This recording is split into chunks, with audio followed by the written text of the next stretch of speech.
Hello everyone, welcome to BilisummaaShow with Wayesa. Do you remember eyewitness from Hambo told BBC that 47 people were shot and killed during the protest against Finfinne master plan? The master plan that will evict millions of Oromos who live in Oromia towns around Finfinne.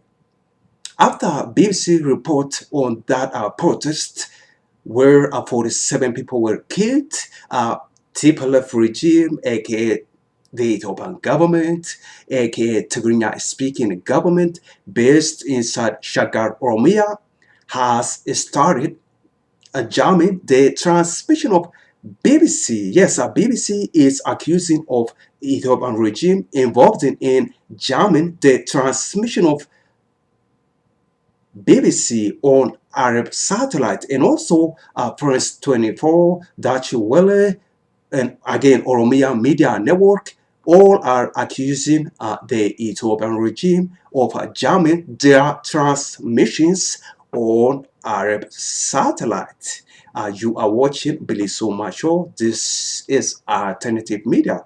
My name is Wayesa. Thank you so much for watching BilisummaaShow. I think the Ethiopian regime start jamming BBC. As far as I know, this is for the first time. This is first time that Ethiopian government involved in jamming BBC's transmission on Arab satellite, and I think it's taking place because of that ambush incident where 47 people were killed. Yes, again, I was told BBC 47 people were killed in Ambo during the protests. So to get back at BBC, again, in my opinion, TPLF is now involved in jamming, as of course BBC accused TPLF too. In my opinion, TPLF is jamming BBC because of that incident, because BBC reported about the 47 people killed in Hamburg.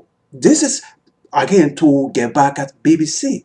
Just because they did report about that incident, now TPLF is involved jamming, spending a lot of money and resource and jamming BBC and Deutsche Welle, Press 24, and also Oromia Media Network.